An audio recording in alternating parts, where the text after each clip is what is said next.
तो बच्चों, पिछले भाग में हमने व्याकरण के तहत शब्दभेद देखा है, किंतु पुनरावलोकन हेतु मैं पुनः शब्दभेद के ही बारे में पुनः कुछ चीज़ें दोहराऊंगी और पश्चात इसके हम संज्ञा की तरफ बढ़ेंगे। तो जैसे कि पिछले भाग में हमने देखा था विकारी शब्द और अविकारी शब्द। तो यहाँ पर जैसे कि अविकारी शब्द और विकारी शब्द, इसलिए हमें शब्द देखना तो पुनः एक बार ज़रूरी होता है। तो जैसे कि हमने देखा है कि वर्णों के सार्थक समूह को हम शब्द कहते हैं, यानी कि अगर उस शब्द का अर्थ है, कोई ना कोई अर्थ है, अर्थात सार्थक शब्द, तो उसे हम शब्द कहते हैं। तो उसी शब्द के दो प्रकार होते हैं, विकारी और अविकारी। तो अब यहाँ हम विकारी अर्थात अव्यय क्या होता है, सबसे पहले हम ये जानने की कोशिश करेंगे। तो पहले मैं उसकी परिभाषा बोलूँगी। जिन शब्दों के परिभाषा के लिए हम देखेंगे, यहाँ पर देखो परिभाषा है, जिन शब्दों के स्वरूप में लिंग, वचन, क्रिया और कारक के अनुसार परिवर्तन अर्थात विकार आता है, तब हम उसे विकारी शब्द अथवा सव्यय कहते हैं, या फिर हम अव्यय भी कह सकते हैं। सव्यय को ही हम क्या कहते हैं, अव्यय। तो यहाँ पर उदाहरण के तौर पे मैं यहाँ पे दो उदाहरण ले रही हूँ, जैसे कि लड़के खेल रहे हैं और दूसरा जो वाक्य है लड़कियाँ खेल रही है। दोनों ही वाक्य में देखो क्या कहाँ परिवर्तन आया है और कहाँ परिवर्तन नहीं आया है, हम ये भी देखेंगे। तो पहले में जैसे लड़के हैं, पहले वाक्य में लड़के हैं, तो लड़के का यहाँ परिवर्तन हो गया है, लिंग के अनुसार और वचन के अनुसार परिवर्तन हो गया है। तो यहाँ लड़के था तो यहाँ लड़कियाँ हो गया, यानी लिंग के अनुसार यहाँ पे क्या हो गया, परिवर्तन हो गया, लड़के लड़कियाँ। और फिर यहाँ पे रहे था तो फिर यहाँ पे लड़कियाँ है इसलिए रही, यानी कि वाक्य में दो शब्द ऐसे जिसमें परिवर्तन आया है, लड़के लड़कियाँ, रहे रही, अर्थात दोनों ही वाक्यों में क्या आ गया है, विकार आ गया है, परिवर्तन आ गए। परिवर्तन के लिए ही व्याकरण में हमने क्या कहा, विकार। तो जब विकार आता है, परिवर्तन आता है, तब हम उसे विकारी शब्द कहते हैं। तो पुनः मैं कहूँगी, जब वाक्य में लिंग, वचन, क्रिया और कारक के अनुसार जब परिवर्तन आता है अर्थात विकार आता है, तो उसे हम विकारी शब्द कहते हैं। तो जैसे कि शब्द के दो भेद होते हैं, एक विकारी और दूसरा अविकारी। तो यहाँ पे हमने विकारी जान लिया है, समझ में आ गया। लिंग, वचन, कारक और क्रिया के अनुसार जब परिवर्तन आता है, बदलाव आता है, तब उसे हम विकारी शब्द कहते हैं। विकार अर्थात परिवर्तन। अब दूसरा जो है, किंतु कुछ शब्द ऐसे जिसमें किसी भी प्रकार का बदलाव नहीं आया है। तो वो कौन कौन से शब्द है जिसमें बदलाव नहीं आया है? तो देखो यहाँ पर खेल, पहले भी वाक्य में खेल ही था, दूसरे भी वाक्य में खेल ही है, यानी इसमें कोई बदलाव आया क्या? लिंग के मुताबिक किसी भी प्रकार का विकार अर्थात परिवर्तन नहीं आया है। तो अभी विकार के लिए ही और एक शब्द है व्याकरण में, व्यय। विकार के लिए दूसरा शब्द क्या है, व्यय।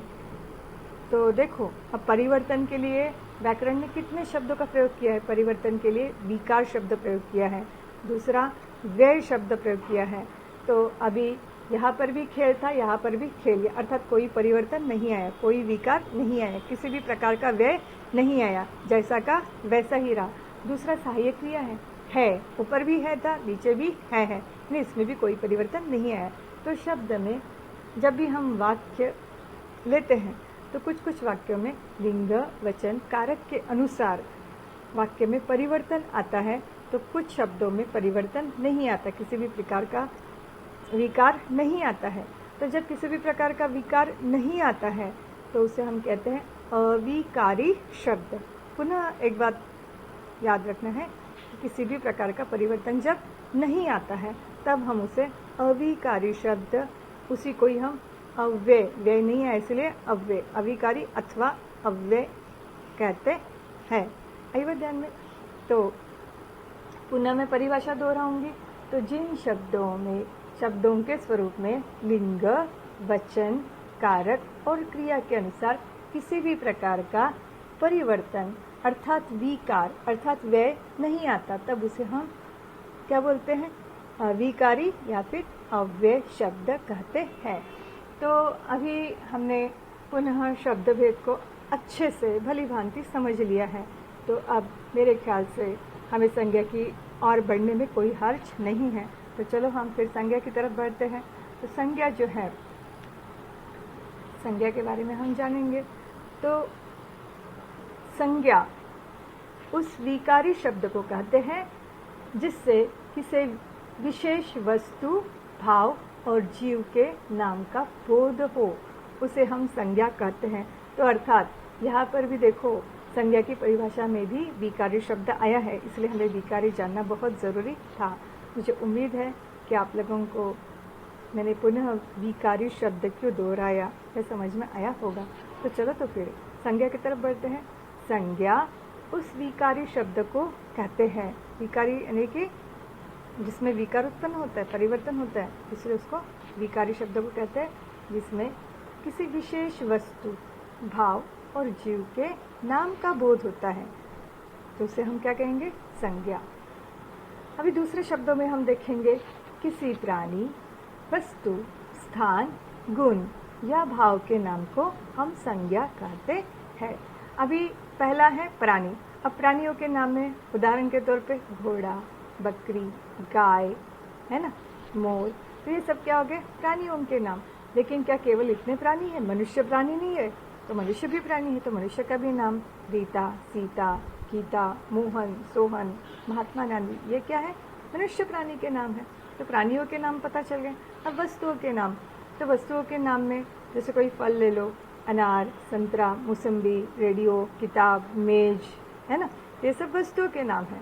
फिर स्थानों के नाम, स्थानों के नाम जैसे कि अमेरिका है, दिल्ली है, किसी स्थान का नाम कुतुब मीनार, ताजमहल भी हो सकता है, बराबर है। तो ये सब स्थान के नाम, जहाँ तुम रहते हो, है ना, तो वो है महाराष्ट्र, वह भी स्थान का नाम है, वगैरह वगैरह। अब भाव के नाम, अब भाव यानी सुख, दुख, निराशा, ये क्या है? भाव है। तो ये भाव के नाम, बुढ़ापा, मिठास, वगैरह वगैरह। तो यहाँ पर वस्तु जो शब्द है, वस्तु व्यापक तौर पे है, कईयों वस्तुओं का यहाँ पर मतलब कि कईयों वस्तुएं यहाँ पे समाविष्टित हो सकती है। तो वस्तु शब्द का प्रयोग व्यापक अर्थ में किस प्रकार हुआ है? तो वाणी, पदार्थवाचक का ही नहीं, उसमें धर्म भी सूचक हो सकता है। साधारणतः अर्थ में वस्तु का प्रयोग इस अर्थ में नहीं होता, अतः वस्तु के अंतर्गत प्राणी भी आ सकते, पदार्थ भी आ सकते, धर्म भी आ सकता है, तो इसके आधार पर किया जाता है। अब संज्ञा के कुल 5 भेद है। तो उसमें पहला जो है वो है व्यक्तिवाचक, दूसरा है जातिवाचक, तीसरा है भाववाचक, चौथा है समूहवाचक और 5वां है द्रव्यवाचक। तो यहाँ पर मैं आपके जानकारी है तो ये भी बता दूँ कि संज्ञा को जैसे हिंदी में हम उसे संज्ञा कहते हैं, तो मराठी में उसे नाम कहते हैं और अंग्रेज़ी में इसे नाउन कहते हैं। तो आगे बढ़ते हैं, जैसे कि हमें हिंदी में पढ़ने तो हम हिंदी में ही देखेंगे। तो सर्वप्रथम हम व्यक्तिवाचक संज्ञा देखेंगे। तो जिस शब्द से किसी विशेष व्यक्ति, वस्तु, स्थान के नाम का अगर बोध होता है तो उसे हम व्यक्तिवाचक संज्ञा कहते हैं। अब उदाहरण देखेंगे। अभी यहाँ पर जैसे कि मैंने कहा है व्यक्ति का नाम, है ना, तो व्यक्ति का नाम क्या हो सकता है? सचिन तेंदुलकर व्यक्ति का नाम है, क्योंकि सचिन तेंदुलकर बोलते ही आप लोग तुरंत समझ गए क्योंकि क्रिकेटर है ना, तो व्यक्ति का नाम है। तो कोई जैसे रवीना टंडन बोले तो रवीना एक फिल्मी कलाकारा का नाम है, सोनिया गांधी नाम है, श्याम, हरी, मुकेश वगैरह वगैरह कईयों नाम इसमें होते हैं। तो व्यक्ति का नाम। अब वस्तु का नाम, जैसे कि व्यक्ति और दूसरा है वस्तु, तो वस्तु में क्या क्या है? जैसे ताजमहल, कुतुब मीनार, नागपुर, दिल्ली, मुंबई, ये सब क्या है? तो इसमें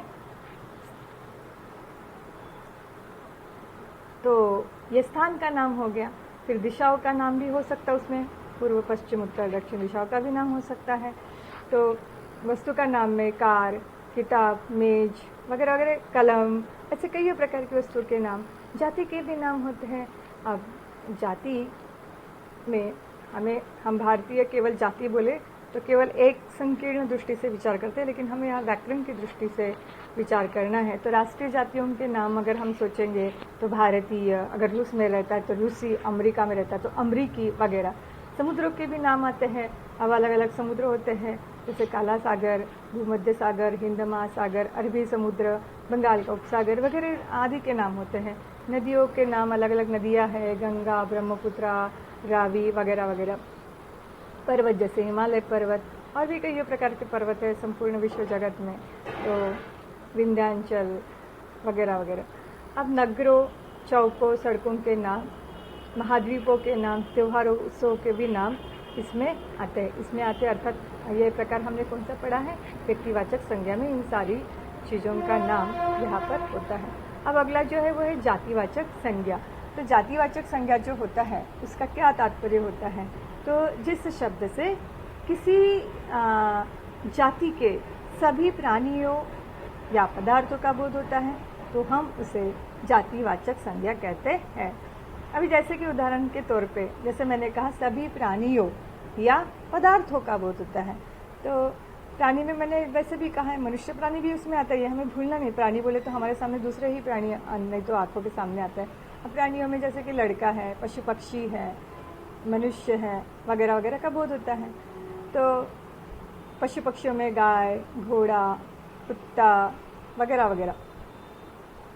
अब वस्तु में जैसे मैंने कई बार कहा मकान है, कुर्सी है, पुस्तक है, कलम है आदि वस्तु। तो कुछ नदियों के नाम, तो मनुष्य कहने से संसार के सभी मनुष्य जाति का उसमें बोध हो सकता है। तो अब अगला जो प्रकार है वो है भाववाचक संज्ञा। तो जिस शब्दों से किसी प्राणी या पदार्थ के गुण, भाव, स्वभाव या अवस्था इसका भी अगर बोध होता है तो उसे हम भाववाचक संज्ञा कह सकते हैं। तो अभी मैंने जैसे कि अवस्था का है, बराबर है ना, तो हमारे जीवन की अवस्था होती है बचपन, बुढ़ापा, जवानी, है ना, ये हो गए अवस्था। फिर दूसरा है गुण। तो गुण में ये बहुत ईमानदार लड़का है ना, तो ये हो गया ईमानदार, उसका क्या है, बड़ा ही भोला भाला लड़का है, तो ये उसके हो गए स्वभाव के गुण, बराबर है। तो भाव है ना, तो भाव में सुख, दुख, ये क्या हो गए भाव। हर्षोल्लासित होना, ये भी क्या हो गया है, ये भाव ही हो गए हैं। तो इस प्रकार से मन के भाव, जैसे मैंने कहा ईमानदारी, तो ये गुण का बोध हुआ है। बचपन जीवन की अवस्था का बोध दर्शाता है। उत्साह, ईमानदारी, बचपन वगैरह वगैरह जिन शब्दों का मैंने उल्लेख किया, ये सारी की सारी भाववाचक संज्ञा युक्त शब्द है। तो हर पदार्थ का धर्म होता है, जैसे पानी में शीतलता, आग में गर्मी, मनुष्य में देवत्व, तो पशुत्व इत्यादि का होता है। अब पदार्थ का गुण या धर्म पदार्थ से अलग नहीं हो सकते हैं, बराबर है ना। तो इस संज्ञा का अनुभव हमारी इंद्रियों को होता है, तो इसीलिए प्रायः इसका बहुवचन नहीं होता है। अब भाववाचक संज्ञा के बारे में जैसे कि हमने देखा है। अब जातिवाचक संज्ञा से भाववाचक संज्ञा के यहाँ कुछ उदाहरण दिए हैं, जैसे स्त्री से स्त्रीत्व, मनुष्य से मनुष्यत्व, शास्त्र से शास्त्रीयता, ऐसे कई हो, जैसे जाति से जातीयता, बूढ़ा से बुढ़ापा, मित्र से मित्रता। तो कुछ विशेषण से संज्ञा बताई गई है, जैसे लघु से लघुता भी हो सकता है, लघुत्व, और लाघव भी हो सकता है, खट्टा से खट्टा ही होता है, गंवार से गंवारपन होता है, तो बूढ़ा से बूढ़ापन होता है, इस प्रकार से। अभी क्रिया से, तो क्रिया से कैसे भाववाचक संज्ञा के उदाहरण है, तो क्रिया जैसे खोजना है, तो खोजना तो संज्ञा क्या है, खोज। जीतना संज्ञा क्या है, जीत। चमकना तो संज्ञा क्या है, मूल संज्ञा चमक। इस प्रकार से कई उदाहरण यहाँ पे दिए गए हैं। तो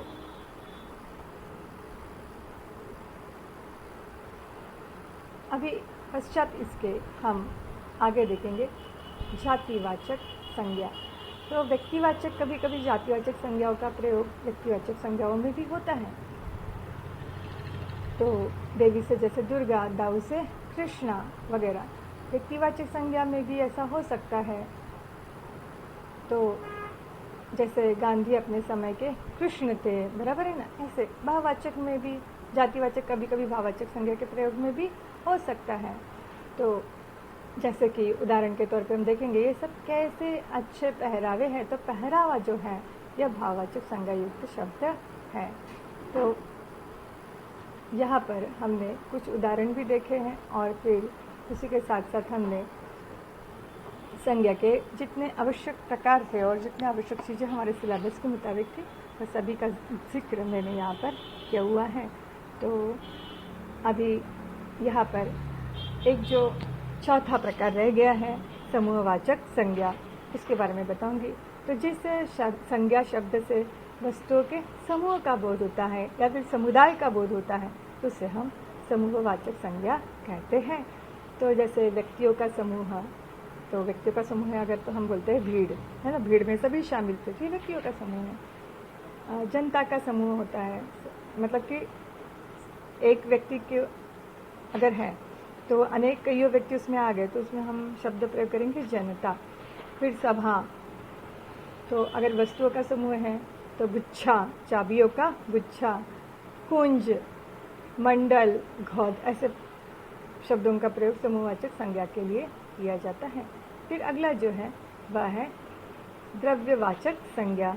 तो यह आखिरी प्रकार है, तो जिस संज्ञा से नापतोल वाली वस्तु का बोध हो, बराबर है, तो इसे हम द्रव्यवाचक संज्ञा कहेंगे। तो अब नापतोल बोले तो अब यह द्रव्य शब्द आया तो केवल द्रव्य के लिए ही प्रयोग में आएगा ऐसा नहीं है, ये बात हमें ध्यान में रखनी है, गांठ बांध लेनी है। तो इसमें धातु भी आ सकते हैं, ये बात हमें विशेष तौर पे ध्यान रखना है। तो दूसरे शब्दों में जिन संज्ञा शब्दों में किसी धातु, द्रव या पदार्थ का बोध हो तो उसे हम द्रववाचक संज्ञा कहेंगे। अब उदाहरण के लिए जैसे मैंने कहा धातु का भी इसमें ये होगा, प्रयोग हो सकता है संज्ञा इसमें, जैसे तांबा, पीतल, ये धातु है। पदार्थ में चावल, घी, तेल, सोना, लोहा, ये सारे के सारे क्या है, द्रव्यवाचक संज्ञा है।